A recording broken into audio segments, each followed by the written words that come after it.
The stagecoach rattled to a stop in front of the dusty general store in Camp Verde, Arizona. And Xander Yates felt his stomach tighten with a mixture of anticipation and dread as he waited for the woman who would become his wife to step down onto the wooden planks. It was September 1878, and the desert heat still clung to everything like a second skin, despite the late afternoon hour. He had written 3 letters over the past 4 months to Molly Bennett in Boston, Massachusetts, and her responses had been thoughtful and kind, painting a picture of a woman who wanted nothing more than a fresh start in a place where the past could not reach her. She had mentioned difficult circumstances in passing, never elaborating, and Xander had respected her privacy while hoping that whatever she was running from would stay far behind her once she reached Arizona territory. The stagecoach driver climbed down first, his weathered face streaked with dust and sweat. He opened the door and extended a hand, and Xander watched as a small gloved hand emerged from the shadows of the coach interior. The woman who stepped down was petite, perhaps 5 feet 3 inches at most, with dark brown hair pulled back in a simple bun beneath a worn traveling bonnet. She wore a gray dress that had seen better days, the hem dusty and frayed, and she clutched a small carpet bag in her left hand as though it contained everything she owned in the world. When she turned to face him, Xander felt his breath catch in his throat, but not for the reason he had expected.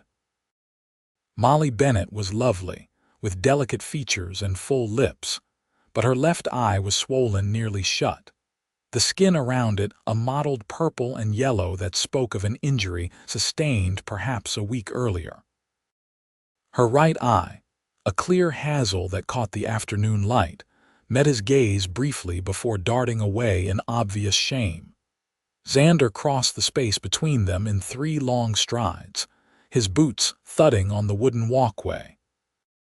He stopped just in front of her, close enough to see the way she flinched slightly at his approach, the way her shoulders drew up as though preparing for a blow. Something hot and fierce ignited in his chest, a protective rage directed at whoever had put that mark on her face and that fear in her eyes. "Miss Bennett," he said quietly, keeping his voice gentle despite the anger coursing through him. "I am Xander Yates." She nodded, her good eye still avoiding his face. "Mr. Yates, I apologize for my appearance. The journey was difficult." "That is not from any journey," Xander said flatly. He saw her stiffen, saw her hand tighten on the handle of her bag. "Who did this to you?" "It does not matter now," she said, her voice barely above a whisper. "I am here far from Boston and he cannot reach me anymore." Xander felt his jaw clench. "Your father, my stepfather," Molly said, finally lifting her gaze to meet his. There was something defiant in that look despite the fear, a core of steel that made him respect her immediately. "He did not want me to leave. He said I belonged to him until he decided otherwise. I left anyway, 2 days after he did this." Xander reached out slowly, telegraphing his movement, and gently took the carpet bag from her hand. "No man will ever touch you again here," he said, and the words came out like a vow, like something sacred and unbreakable. "I swear that to you, Molly Bennett. You are under my protection now, and anyone who tries to harm you will answer to me." Something shifted in her expression, the fear receding slightly to be replaced by cautious hope. "You still wish to marry me, even looking like this. The bruise will heal," Xander said. "What concerns me is whether you can trust me, whether you came here because you truly wanted a new life or because you simply had nowhere else to go."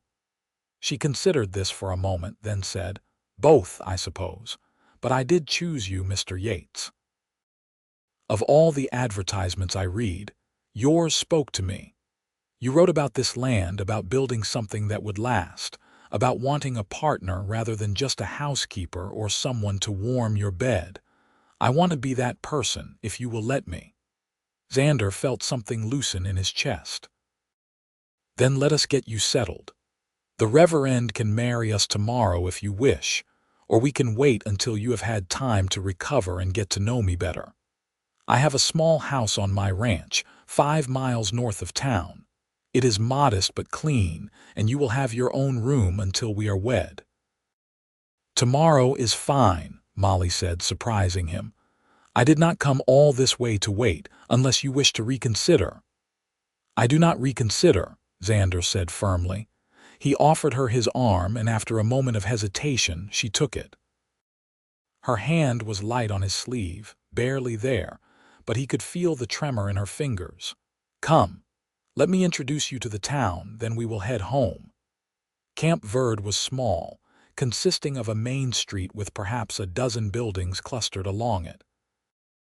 The general store doubled as the post office, and beside it stood a saloon that Xander rarely frequented, preferring to spend his evenings working on his ranch rather than drinking with the cowhands and drifters who passed through.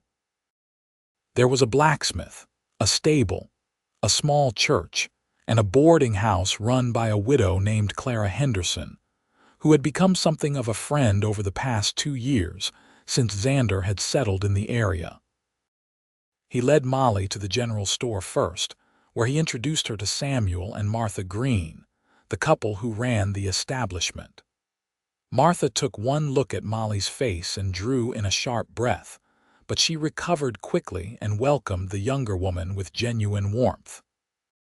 "We are so pleased to have another lady in town," Martha said, taking Molly's hand in both of hers. "It can be lonely out here for womenfolk. You must come by for tea once you are settled." "Thank you," Molly said, and Xander heard the gratitude in her voice. "I would like that very much." They purchased a few supplies, things Xander thought Molly might need for the next few days, and then he led her to the boarding house where Clara Henderson emerged onto the porch, wiping her hands on her apron. Clara was in her late 40s, a sturdy woman with graying hair and a no-nonsense manner that Xander appreciated.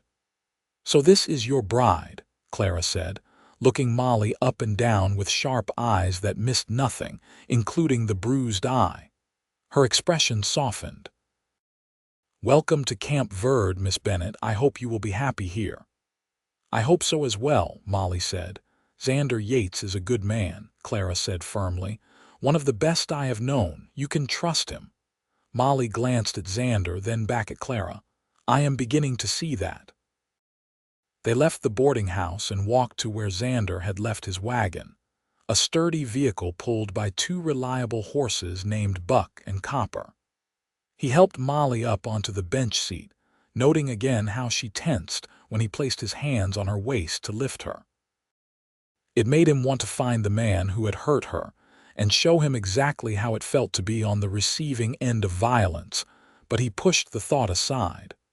Molly needed gentleness now, not more rage. The ride to his ranch took nearly an hour, following a rough trail that wound through scrub brush and scattered juniper trees. The Verde River ran nearby, providing precious water in this arid land, and Xander had chosen his property specifically because of its access to the river. His house came into view as they crested a small rise, a simple structure built of adobe with a wooden roof and a covered porch that faced east to catch the morning sun. Behind the house stood a barn and a series of corrals where Xander kept his small herd of cattle, perhaps 50 head at last count. He also had 3 horses besides Buck and Copper, and a handful of chickens that provided eggs and the occasional roasted dinner. It was not much, but it was his, built with his own hands over the past 2 years, and he felt a surge of pride as he helped Molly down from the wagon. "It is beautiful," she said, looking around at the landscape painted gold and orange by the setting sun. "So different from Boston." "You will miss the city," Xander said. It was not a question. "No," Molly said immediately. "I hated the city. Too many people, too much noise, too many places for cruel men to hide their cruelty behind closed doors. Here everything is open, honest. Xander showed her inside, carrying her carpet bag as he guided her through the main room that served as both kitchen and living area, then down a short hallway to the 2 bedrooms. His own room was at the end of the hall, but he stopped at the first door and pushed it open. "This will be yours," he said. "The bed is narrow but comfortable, and there is a trunk for your belongings. The window faces south, so you will get good light during the day." Molly stepped inside and looked around the small space. The room was indeed simple, containing only a bed, a trunk, a small table with a wash basin and a chair. But it was clean, and Xander had put fresh linens on the bed that morning in anticipation of her arrival. "Thank you," she said softly. "It is more than I had hoped for." Xander set her bag on the trunk and stepped back into the hallway. "I will give you time to freshen up and rest. Supper will be ready in an hour. Nothing fancy, just beans and cornbread, but it will fill your stomach." She turned to face him, and in the dim light of the room her bruised eye seemed even more pronounced. "Mr. Yates, may I ask you something?" "Of course. And please call me Xander." "Xander," she repeated, testing the name. "Why did you send for a mail-order bride? You seem capable, established. Surely there were women here who would have been interested in marrying you." He considered the question, then decided on honesty. "There are few unmarried women in Camp Verde, and those who are here are either too young or already spoken for. But more than that, I wanted someone who came here by choice, not by circumstance of birth. Someone who was brave enough to leave everything behind and start fresh. That takes a certain kind of strength." "Or desperation," Molly said quietly. "Perhaps. But desperation can be a form of strength too, when it drives us to change our lives rather than simply endure them." She smiled then, a small, hesitant expression that transformed her face despite the injury. "You are not what I expected." "What did you expect?" "Someone harder, more demanding. Someone who saw a wife as property, another asset to manage like cattle or land." "Some men do think that way," Xander admitted. "But I was raised by a mother who taught me that a marriage is a partnership. My father died when I was young, and she ran our small farm in Kansas by herself until I was old enough to help. She never remarried, said she did not need a man to validate her existence. She taught me that women are just as strong as men, sometimes stronger. She died 3 years ago, and I came west afterward, looking for a place to build something new, something she would have been proud of." "She would be proud," Molly said with certainty. "I can already see that." Xander felt warmth spread through his chest at her words. "Rest now. I will call you when supper is ready." He left her and returned to the main room, where he set about preparing the meal. Cooking was not his favorite task, but he had learned to manage well enough living on his own. He stirred the pot of beans simmering on the stove, added a bit more salt, and checked the cornbread baking in the cast iron pan. As he worked, his mind kept returning to the image of Molly stepping off that stagecoach with her face marked by violence. The thought made his hands clench into fists. He had meant what he said. No one would touch her again, not while he drew breath. She was his responsibility now, and he took that seriously. But more than responsibility, he felt something else stirring, something that had awakened the moment he looked into her eyes and saw the combination of fear and defiance there.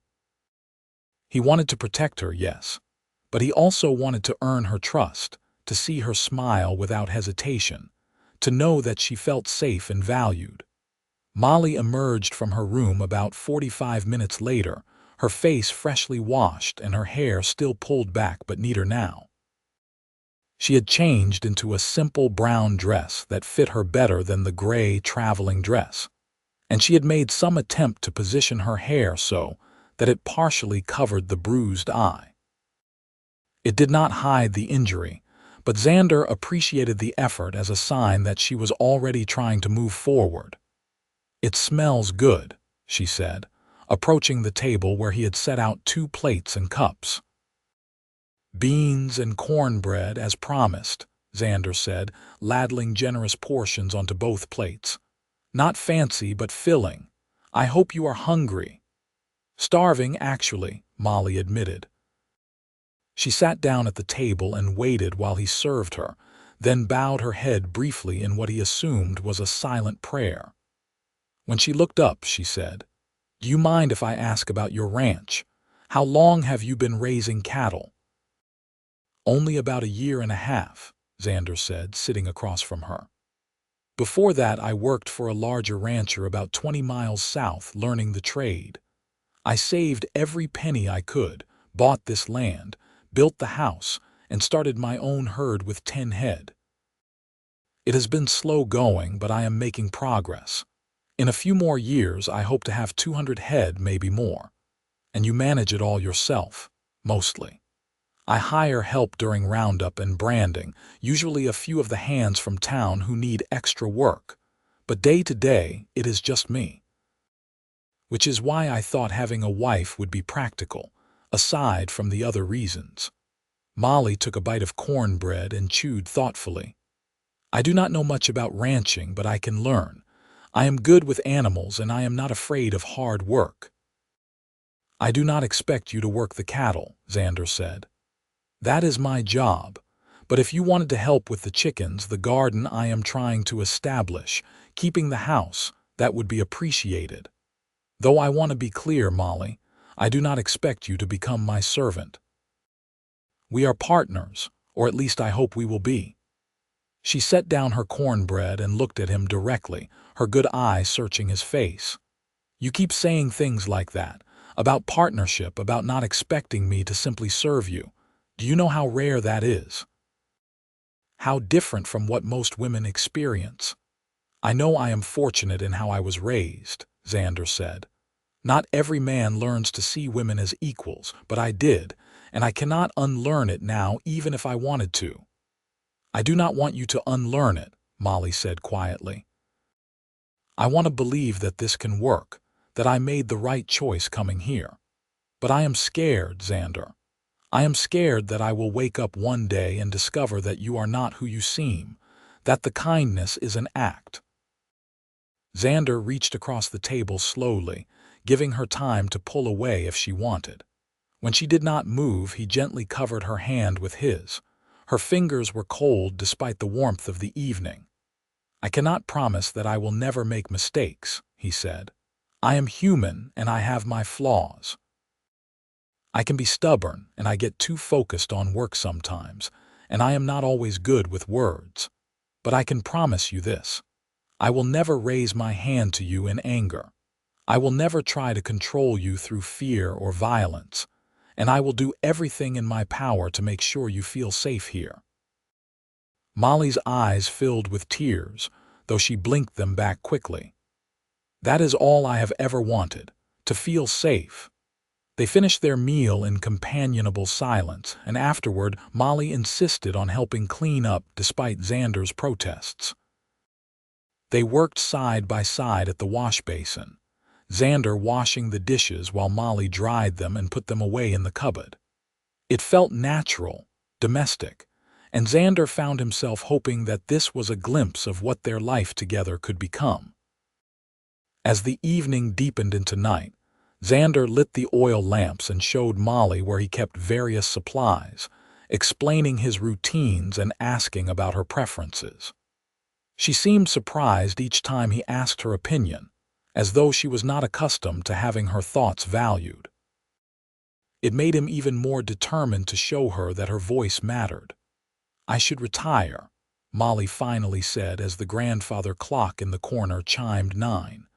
"Tomorrow will be a significant day.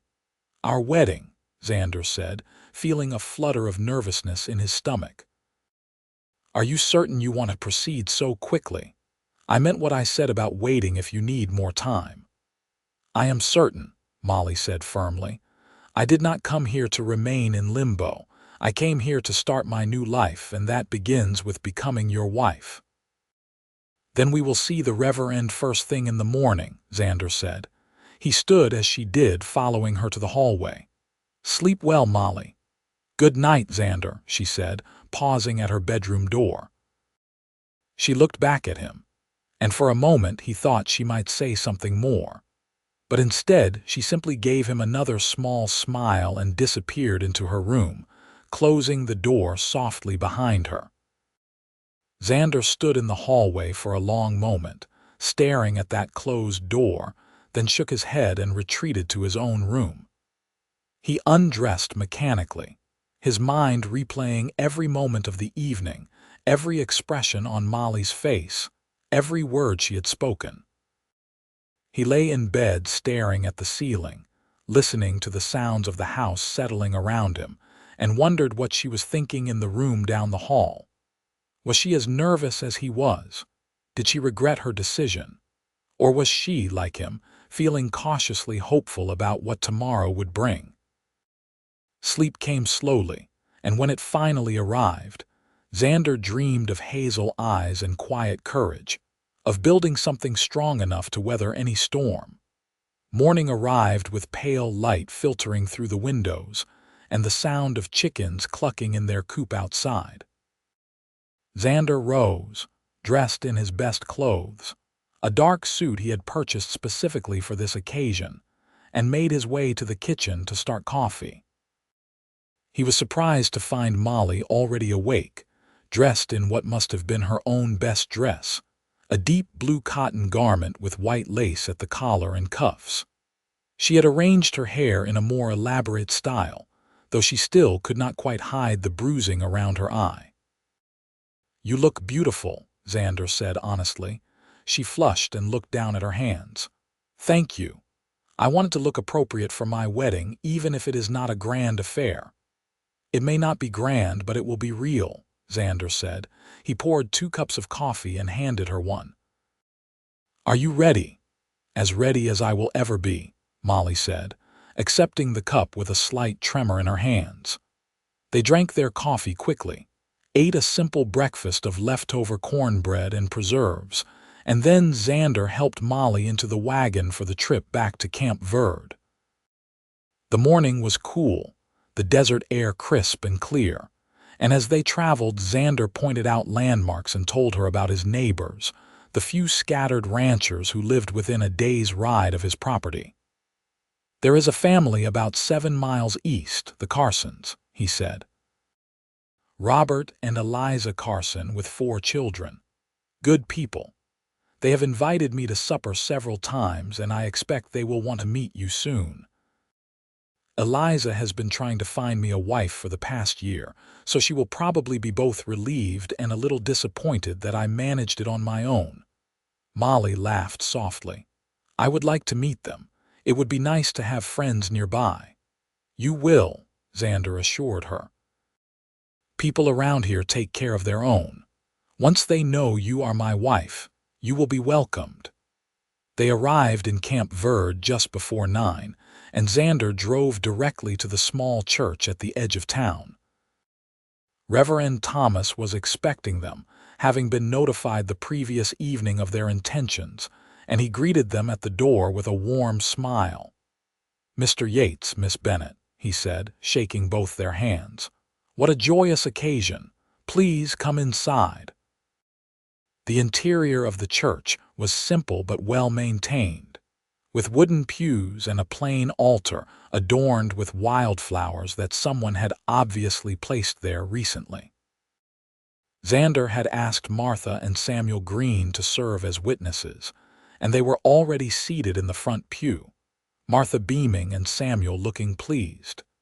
The ceremony itself was brief, Reverend Thomas reading from his well-worn Bible and asking them each to repeat their vows. When it came time for Xander to say, "I do," he looked into Molly's eyes and spoke the words with complete conviction. When Molly repeated the same words, her voice was soft but steady, and Xander felt something settle into place in his chest, a sense of rightness that he had not expected. I now pronounce you man and wife, Reverend Thomas said. Xander, you may kiss your bride. Xander leaned down slowly, giving Molly time to prepare, and pressed a gentle kiss to her lips. It was chaste and brief, but he felt her lips soften against his, felt her hand come up to rest lightly on his arm. When he pulled back, her cheeks were flushed and her eyes were bright. Martha cried through the whole thing, dabbing at her eyes with a handkerchief, and afterward she pulled Molly into a tight embrace. "Welcome to the family, dear," she said. "You must both come by the store this afternoon. I have a wedding gift for you." They spent the next hour accepting congratulations from the handful of townspeople who had heard about the wedding and gathered outside the church. Clara Henderson gave Molly a beautiful quilt she had made herself, insisting that every new bride needed something handmade to start her household.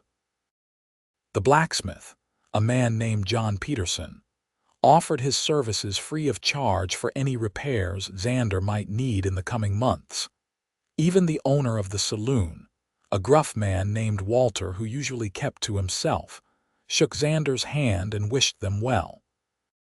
By the time they finally left town, the wagon was loaded with gifts and well wishes, and Molly looked overwhelmed but pleased. "I've never had so many people be kind to me at once," she said as they headed back toward the ranch. "It is almost overwhelming." "That is Camp Verde," Xander said with a smile. "Small enough that everyone knows everyone, but that also means people look out for each other. You are part of that now." When they returned home, Xander carried Molly over the threshold despite her laughing protests, setting her down gently in the main room. The house suddenly felt different, more complete somehow, with her presence making it feel like an actual home rather than just a place where he slept and ate. "I suppose I should move my things to your room," Molly said, her voice carefully neutral. "Unless you wish to wait." Xander considered this carefully. He could see the tension in her shoulders, the way she held herself as though bracing for something unpleasant. The memory of that bruise on her face flashed through his mind. "Molly," he said gently, "we are married now, yes, and eventually I hope we will share a room and a bed as husband and wife, but there is no rush. I meant what I said yesterday. You need to feel safe, and if that means keeping separate rooms for now, then that is what we will do. I will not push you."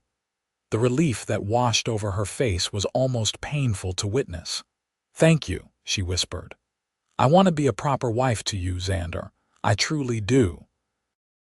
But the thought of being touched right now after everything, I cannot." "Then we wait," Xander said firmly, "until you are ready, however long that takes." She crossed the room and surprised him by taking his hand in both of hers. "How are you real?" she asked, her voice thick with emotion. "How is it possible that a man like you exists?" "I am not perfect, Molly," Xander said, "but I am trying to be the kind of man my mother raised me to be. That is all." They settled into a routine over the following days that felt surprisingly natural. Molly took charge of the house, cleaning and organizing with an efficiency that impressed Xander. She had a knack for making the space feel warmer, more inviting, adding small touches like wildflowers in a jar on the table and rearranging the furniture to better catch the light.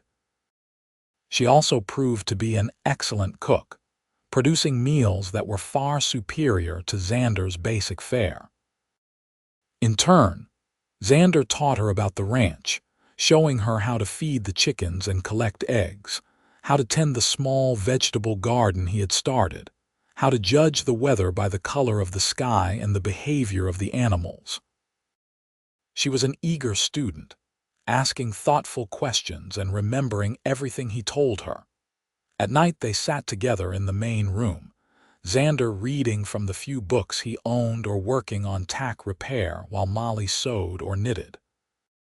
They talked about everything and nothing, sharing stories from their pasts, their hopes for the future, their fears and dreams.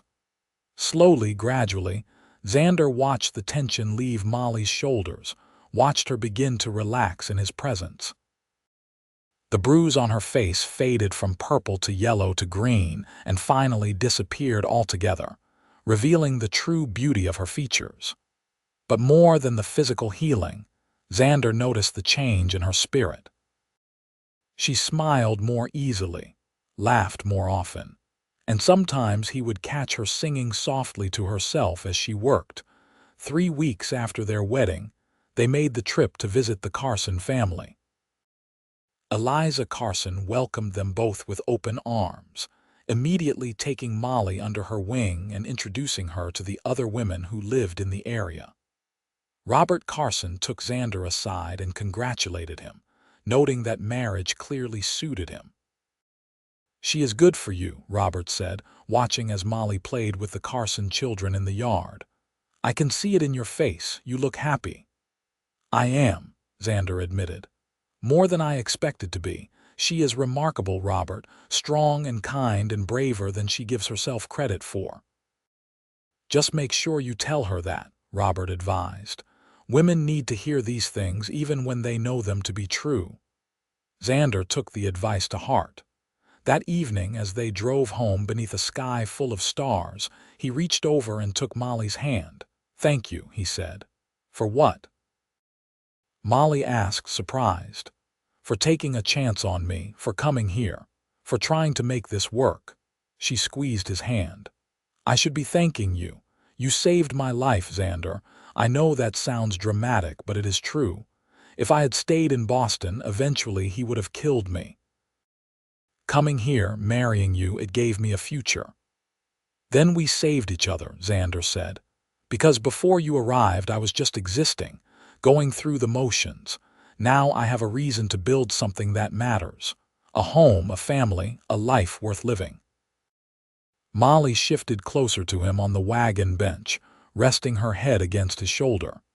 It was the most physically affectionate she had been since arriving, and Xander felt his heart swell with hope. He pressed a kiss to the top of her head, and she sighed contentedly. The weeks turned into months, and autumn gave way to the cooler weather of winter. Though winter in Arizona territory was nothing like the harsh winters Xander had known in Kansas or Molly had experienced in Massachusetts. There were cold nights and occasional frost, but the days were often mild and pleasant. Molly continued to blossom, her confidence growing as she mastered the skills needed to thrive in this new environment. She proved to have a natural talent with the chickens, increasing their egg production through careful attention to their needs. She also expanded the garden, planning what they would plant in the spring and studying a book on agriculture that Martha Green had loaned her. Xander found himself falling in love with his wife a little more each day. It was not the passionate, overwhelming love of romantic novels, but something deeper and more enduring. He loved the way she hummed while she cooked, the way she furrowed her brow when concentrating on a difficult task, the way she insisted on reading aloud to him in the evenings even though she claimed her voice was not pleasant. He loved her quiet strength, her determination to build a new life despite the scars of her past. It was late December when things shifted between them. They had been married for nearly 3 months, and Christmas was approaching. Molly had been baking for days, filling the house with the scents of cinnamon and vanilla, preparing treats to share with their neighbors. Xander had brought in a small juniper tree and set it up in the corner of the main room, and Molly had decorated it with paper chains and dried flowers. On Christmas Eve, they sat together by the fireplace after supper, the tree glowing softly in the lamplight. Xander had given Molly her gift earlier, a beautiful shawl he had purchased during a trip to a larger town 30 miles away. She had cried when she opened it, running her fingers over the soft wool in wonder. Now she turned to him, her expression serious. "I have something I want to give you," she said, "but it is not something wrapped in paper." "You did not need to get me anything," Xander protested. Having you here is gift enough." "Hush," Molly said with a small smile. She reached out and took his hand, then placed it over her heart. He could feel the rapid beating beneath his palm. "I want to give you myself, Xander, truly, completely, as your wife in every way." Xander felt his breath catch. "Molly, you do not have to." "I know I do not have to," she said. "But I want to. I am ready. You have been so patient, so kind, never pushing or demanding. You have given me time to heal, to trust. And I do trust you, Xander, with my body, my heart, my life." "I love you." The words hung in the air between them, precious and fragile. Xander raised his free hand to cup her cheek, his thumb brushing gently across her skin. "I love you too," he said, his voice rough with emotion. "I have loved you for weeks now, but I was afraid to say it. Afraid it was too soon, or that you would think I was trying to obligate you to something you were not ready for." "We have both been afraid," Molly said. "But I do not want to be afraid anymore. Not with you. Not in this home we have built together." Xander leaned forward and kissed her, and this time it was not the chaste kiss of their wedding day. This was deeper, richer, full of all the longing and love that had been building between them for months. Molly responded with equal fervor, her arms coming up to wrap around his neck as she pressed closer to him. When they finally broke apart, both breathing hard, Xander stood and offered her his hand. "Then come with me, wife. Let me show you how much you are loved." Molly placed her hand in his without hesitation, and he led her down the hallway to his room, which had remained his alone since their marriage. But tonight it would become theirs, the place where they would finally join together as husband and wife in every sense. Xander was gentle with her, taking his time, letting her set the pace. He worshipped her body with his hands and mouth, erasing the memory of brutal treatment with tenderness and reverence. When they finally came together, Molly cried, but these were tears of joy and release rather than pain or fear. Afterward, they lay tangled together in the narrow bed, Molly's head resting on Xander's chest as his fingers traced lazy patterns on her bare shoulder. "I never knew it could be like that," Molly whispered. "I thought it would be something to endure, not something to enjoy." "It should always be like that between a husband and wife," Xander said. "A giving and taking, a joining of two people who care for each other." "I am sorry that no one taught you that before." "You taught me," Molly said simply. "You taught me what it means to be valued, to be respected, to be loved. That is the greatest gift anyone has ever given me." They fell asleep in each other's arms, and when morning came they woke still entwined, the winter sunlight streaming through the window and painting everything gold. Xander looked down at his wife, her hair loose and tangled on the pillow, her face peaceful in sleep, and felt a profound sense of gratitude for whatever twist of fate had brought her to him. The new year brought changes to the ranch. In January, Xander purchased 10 more head of cattle from a rancher who was moving east, increasing his herd to 60 animals. He also hired a young man named Tom who had drifted into Camp Verde looking for work. Tom was 19, hardworking and honest, and he proved invaluable during calving season.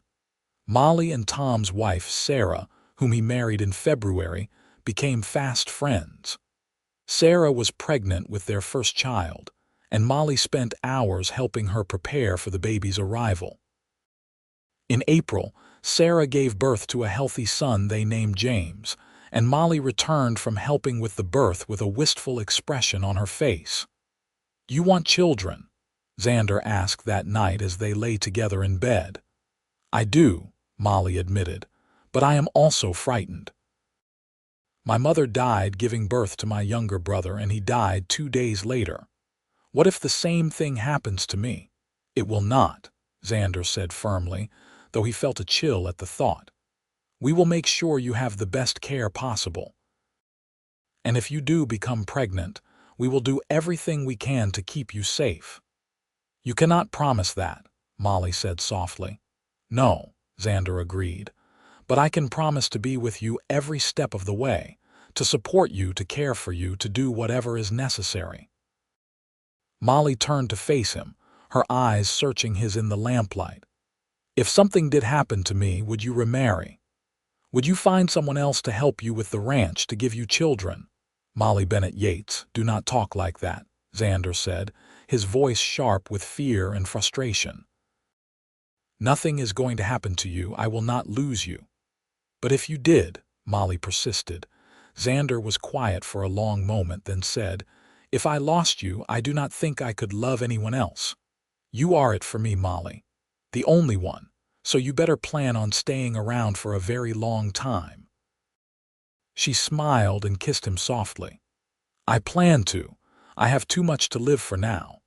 In May, Molly realized she was pregnant. She told Xander on a warm evening as they sat on the porch watching the sunset paint the sky in shades of orange and red. I am going to have a baby, she said quietly, her hand resting on her still flat stomach. Xander felt a rush of emotion so intense he could not speak for a moment. Joy, fear, excitement, worry, all tangled together in a knot in his chest. He pulled Molly into his arms and held her tightly. Are you happy? She asked, her voice muffled against his shirt.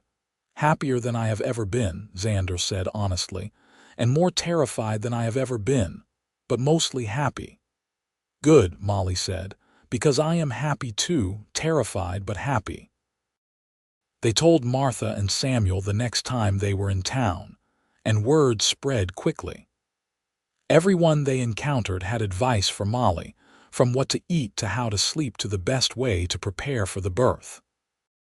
Eliza Carson visited frequently, bringing baby clothes and linens that her own children had outgrown and offering to assist when the time came.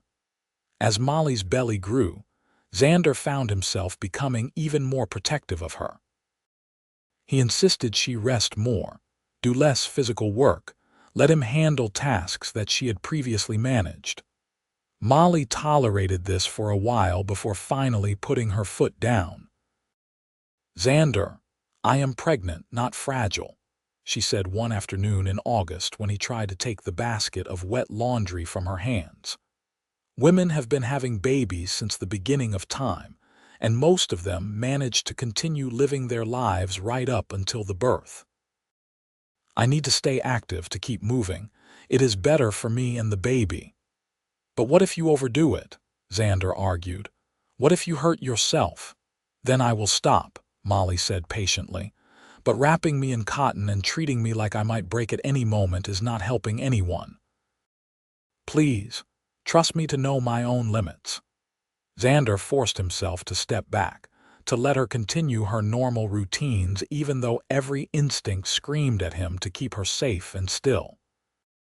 He channeled his nervous energy into preparing for the baby's arrival, building a cradle from oak wood and sanding it until it was smooth as silk.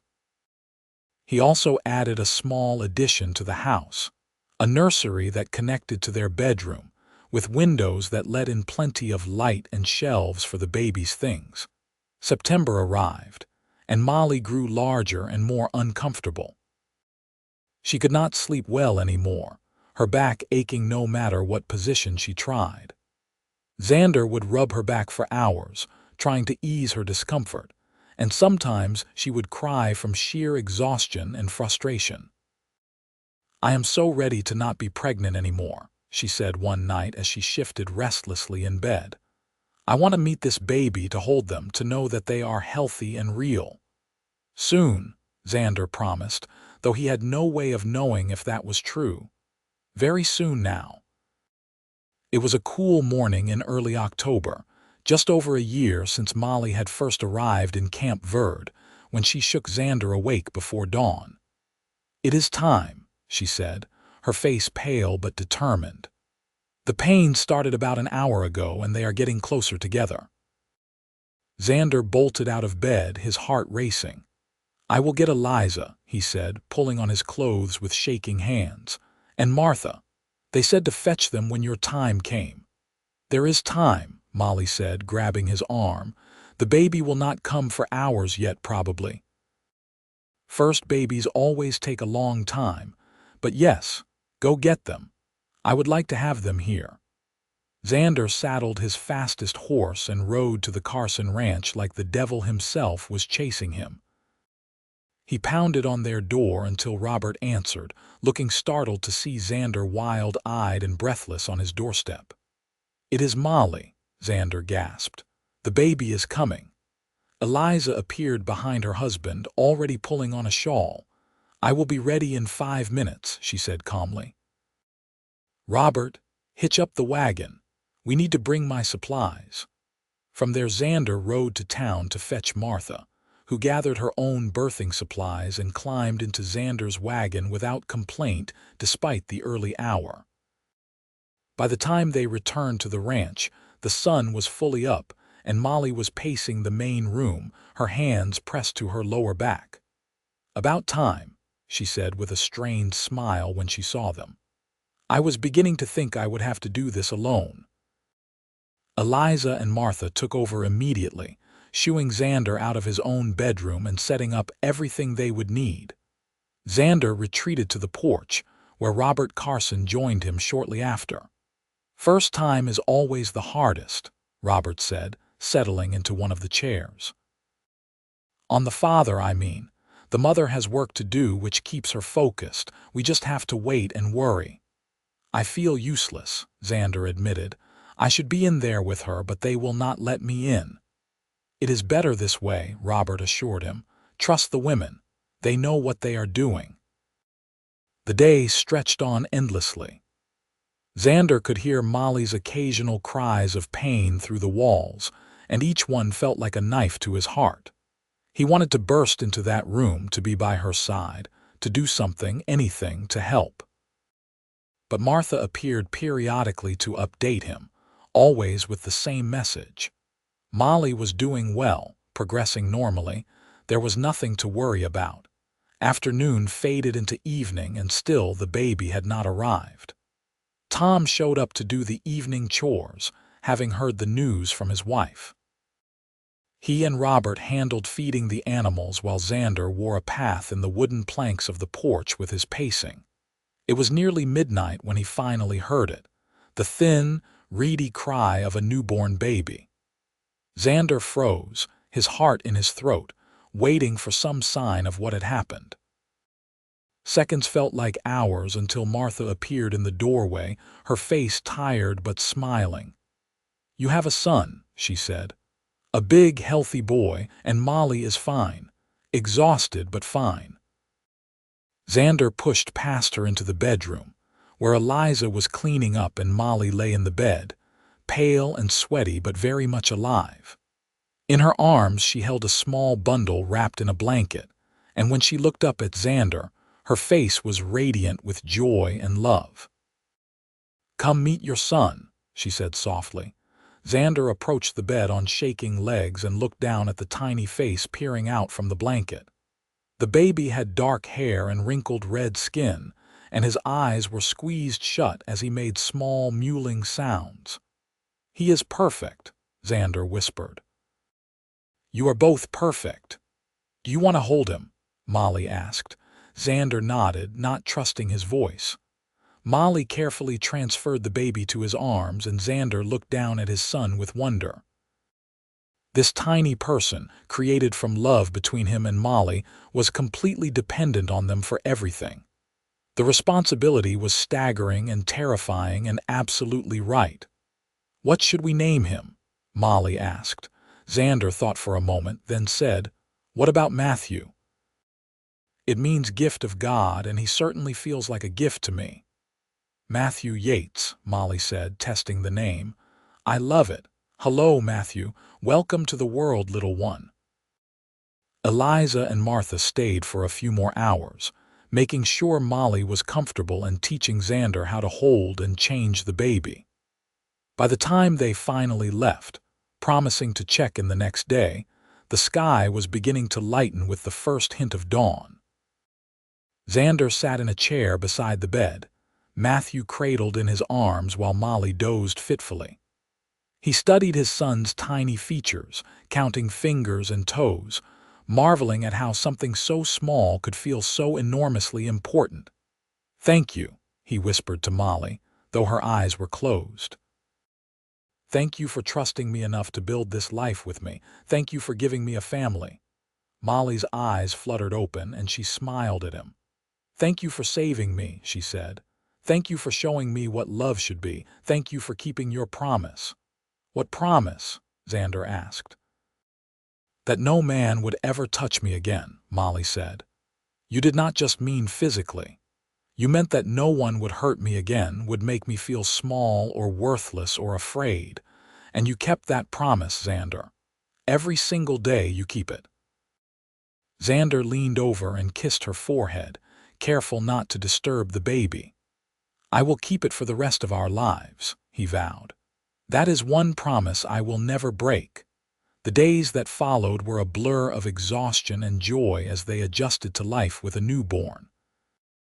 Matthew was a good baby, all things considered, but he still woke every few hours to nurse, leaving both parents running on minimal sleep.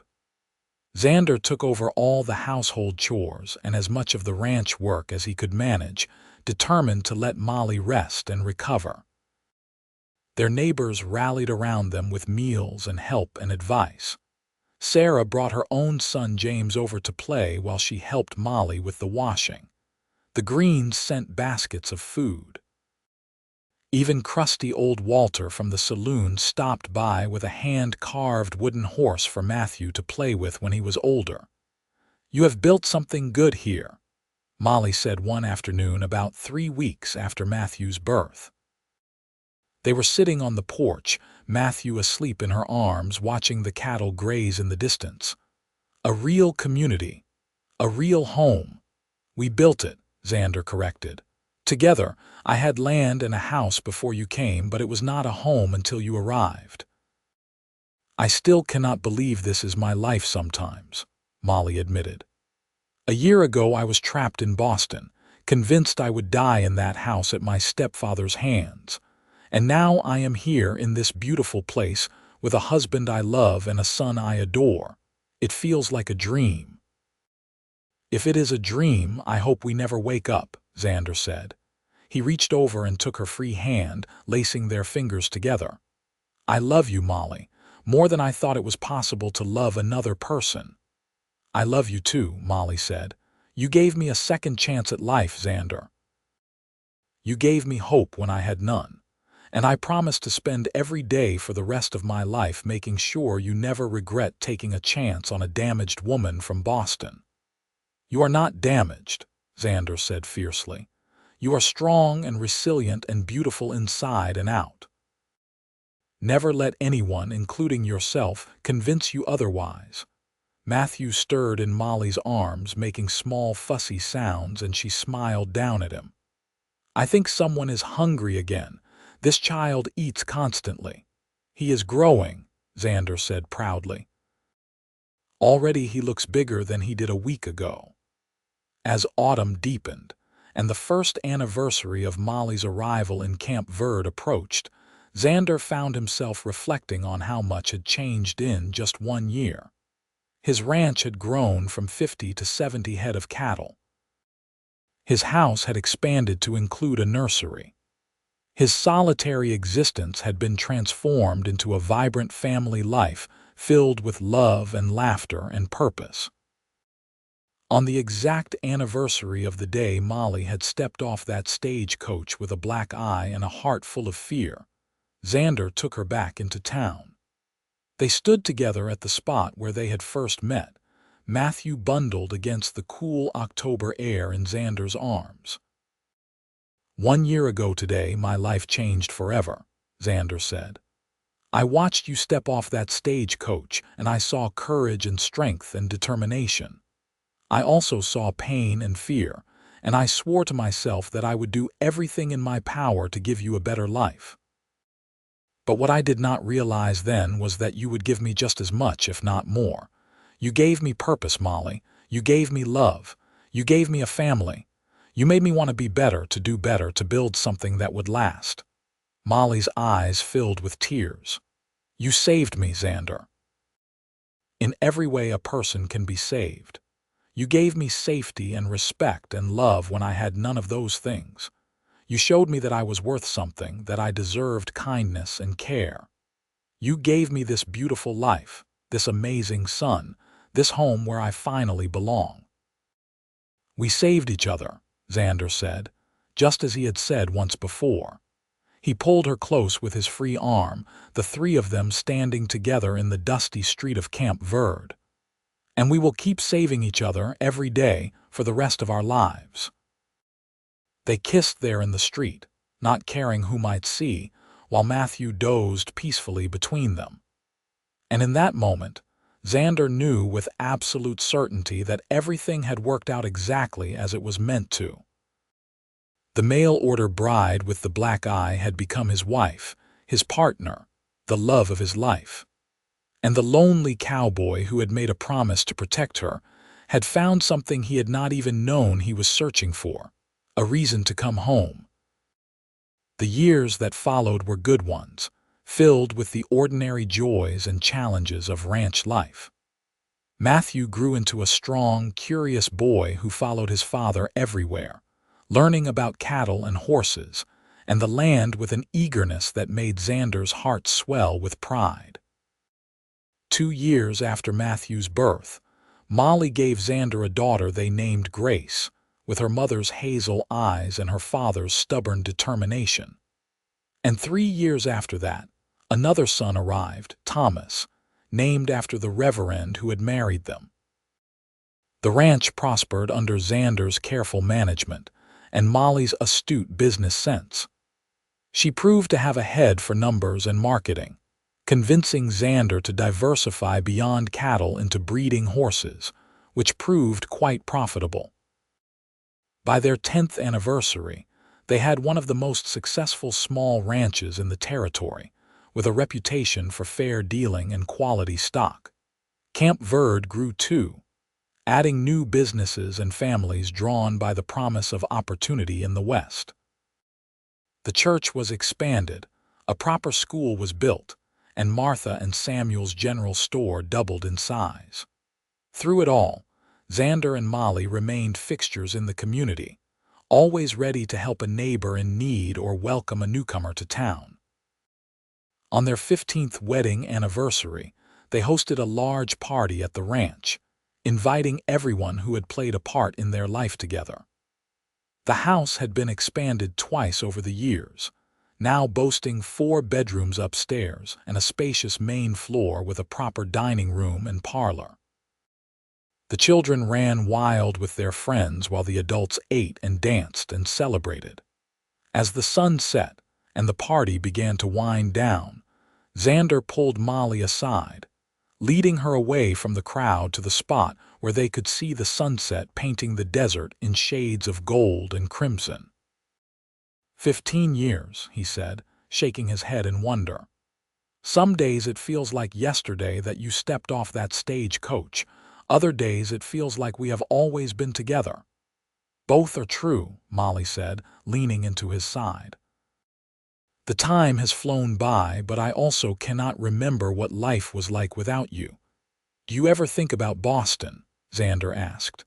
About what your life might have been if you had not left, sometimes, Molly admitted, but only to be grateful that I escaped. That woman who arrived here scared and bruised, she is like a different person. Someone I used to be but am not anymore. You helped me become who I was meant to be, Xander. You gave me the space and safety to heal and grow into myself. You did that on your own, Xander said. I just stood beside you while you did it. That was everything, Molly said fiercely. Do not diminish your role in my healing. You could have been like so many other men, demanding and controlling and cruel. But you chose kindness instead. You chose patience. You chose love. That made all the difference. They stood together in comfortable silence, watching as the stars began to emerge in the darkening sky. Behind them, they could hear the laughter of their children, the murmur of friends' voices, the sounds of a life well lived and richly blessed. I kept my promise, Xander said quietly. No man ever touched you again. Not in anger, not in violence. I made sure of that. You did more than keep your promise, Molly said. You gave me a life beyond my wildest dreams. 3 beautiful children, a home I love, work that fulfills me, and a husband who still makes my heart race after 15 years of marriage. That is not just keeping a promise. That is creating magic. Then let us keep creating it, Xander said, turning to face her fully. For another 15 years and another after that, until we are old and gray and surrounded by grandchildren. That sounds perfect, Molly said, rising on her toes to kiss him. Absolutely perfect. As they kissed there under the emerging stars, with the sounds of their life together surrounding them, Xander sent up a silent prayer of gratitude. He thanked whatever force had brought Molly to him that September day 15 years ago. He thanked the courage that had driven her to leave everything behind and take a chance on a stranger. And he thanked the love that had grown between them, transforming 2 lonely, wounded people into a family strong enough to weather any storm. The mail-order bride with the black eye had found her home at last, and the cowboy who had promised to protect her had discovered that in saving her, he had saved himself as well. Together, they had built something beautiful and enduring in the harsh but honest landscape of the Arizona Territory. Together, they had created a love story for the ages. Years continued to pass, marked by the changing seasons and the steady rhythm of ranch life. Matthew grew into a fine young man, eventually taking over much of the daily operation of the ranch, as Xander's hair turned silver and his joints began to ache on cold mornings. Grace married a schoolteacher from Prescott and gave them their first grandchildren, twin girls who visited often and filled the house with laughter. Thomas showed an aptitude for working with horses that surpassed even his father's skills, and he began a breeding program that gained recognition throughout the territory. Through it all, Xander and Molly remained inseparable, their love deepening with each passing year rather than diminishing. They still sat together on the porch in the evenings, holding hands and watching the sun set over their land. They still shared their thoughts and dreams and fears with each other, maintaining the communication that had been the foundation of their marriage from the beginning. On their 30th anniversary, Xander planned a surprise for Molly. He arranged for the children to take over all the ranch duties for a week, and he took his wife on a journey back to Camp Verde, which by then had grown into a proper town with paved streets and electric lights. They stayed at a hotel that had been built where the old boarding house once stood, and they visited all the places that had been part of their early life together. The church where they had married was still standing, though it had been renovated and expanded. Reverend Thomas had passed away years earlier, but his successor welcomed them warmly and invited them to renew their vows in a small private ceremony. Martha Green, now quite elderly herself, attended with tears streaming down her face, remembering the young couple who had started their life together 3 decades earlier.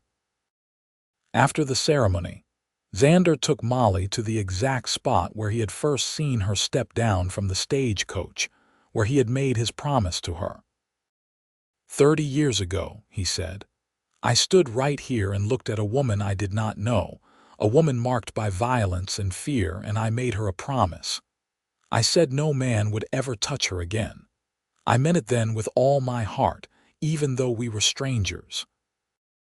And I have spent every day since then making sure I kept that promise. You have kept it beautifully, Molly said, her voice thick with emotion. Not just the letter of the promise, but the spirit of it. You have treated me with kindness and respect every single day.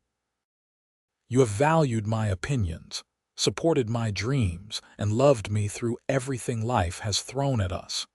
You are the best man I have ever known, Xander Yates, and I thank God every day that you were standing in this spot 30 years ago when I arrived." "I am the fortunate one," Xander insisted. "You took a broken promise and turned it into a beautiful reality. You took a lonely cowboy and made him into a husband and father.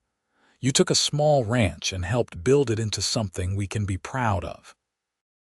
Everything good in my life comes from the moment you stepped off that stagecoach and decided to trust me." They kissed there in the street, just as they had on their first anniversary, though now their hair was gray and their faces lined with age. But the love between them was as strong as ever, perhaps stronger for having been tested and proven over 3 decades of marriage. As they prepared to return to the ranch that had been their home for so long, Molly turned to Xander with a serious expression. "Promise me something," she said.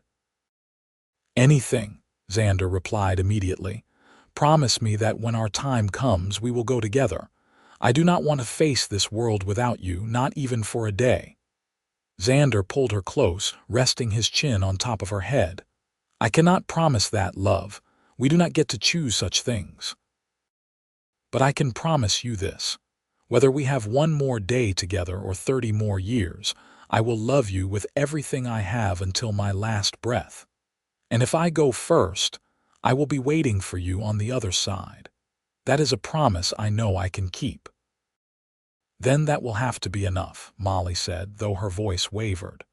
"Because you are right, it is not up to us. But I want you to know that these 30 years with you have been the greatest gift of my life. You saved me, Xander. You gave me a life worth living." "And you gave me the same," Xander said simply. "We saved each other, remember. That is what we do." They returned to the ranch to find it running smoothly under their children's capable management. Matthew had assumed his father's role with grace and skill. Thomas had expanded the horse breeding operation, and Grace brought her family to visit often, filling the house with the energy of grandchildren. Xander and Molly settled into the comfortable rhythm of their later years, still contributing to the ranch, but no longer bearing the weight of its daily operations. They spent their time gardening, reading, telling stories to their grandchildren, and simply enjoying each other's company. They had earned their rest, and they embraced it fully. It was a crisp autumn morning, much like the one when they had first met, when Xander woke to find Molly lying still beside him in bed. For a heart-stopping moment he thought the worst, but then she opened her eyes and smiled at him. "Good morning," she said softly. "Good morning," Xander replied, his heart still racing from the scare. "I thought for a moment that you had left me." "Not yet," Molly said. "I am not ready to leave you yet. We still have time," and they did. 2 more years, as it turned out. 2 more years of autumn sunsets and spring mornings, of grandchildren's laughter and quiet evenings on the porch. 2 more years of love and companionship, and the deep contentment that comes from a life well lived. When the end finally came for Molly, it was peaceful. She passed away in her sleep one night, held safely in Xander's arms as she had been so many nights before. She was 74 years old and had lived a full, rich life, beyond anything she could have imagined when she stepped off that stagecoach as a frightened young woman of 22. Xander mourned her deeply, but not bitterly. He knew how fortunate they had been, how rare it was to find the kind of love they had shared. He lived for 3 more years after her passing, spending his time with his children and grandchildren, sharing stories of Molly and keeping her memory alive. On the anniversary of the day they had first met, 55 years after that fateful September afternoon, Xander sat alone on the porch of the ranch house watching the sunset. His body was frail now, his movements slow, but his mind was still sharp and his memories clear. He could see Molly as clearly as if she stood before him, the frightened young woman with the bruised eye who had trusted him with her life, who had become his wife and his partner and the love of his life. "I kept my promise," he whispered to the empty air. "No man ever touched you again. I made sure of that, and you gave me everything in return. A family, a home, a love that sustained me for 55 years. Thank you, Molly. Thank you for taking a chance on a lonely cowboy who promised to protect you. Thank you for building this beautiful life with me." As the sun dipped below the horizon, painting the sky in brilliant shades of orange and red, Xander closed his eyes and let out his last breath. His children found him there on the porch the next morning, peaceful and still, a slight smile on his weathered face. They buried him beside Molly in the small cemetery on the edge of their property, under an ancient oak tree they had planted together in their first year of marriage. The headstones were simple, bearing only their names, the years they had lived, and a single line: "Together forever, as promised." The ranch continued for generations, passed down through the family that Xander and Molly had created. The house was expanded and modernized, but certain elements were preserved as they had been. The porch where they had spent so many evenings, the oak tree under which they rested, and a small plaque on the front door that read "The Yates Ranch, established 1878, built on love and promises kept." Their story became legend in Camp Verde, told and retold to each new generation as an example of what love could be when it was built on respect, trust, and genuine care for another person. The tale of the mail-order bride with the black eye and the cowboy who had promised to protect her became a reminder that sometimes the greatest love stories begin in the darkest moments, that hope can be found even in desperation, and that a promise made with sincerity and kept with dedication can transform two lives into something extraordinary. And so their legacy lived on, not just in the descendants who bore their names and worked the land they had built together, but in the values they had embodied: kindness over cruelty, patience over force, love over fear. The mail-order bride had found her home, the cowboy had kept his promise, and together they had created something that would endure long after they were gone, a testament to the power of love to heal, to transform, and to build something beautiful from even the most broken beginnings.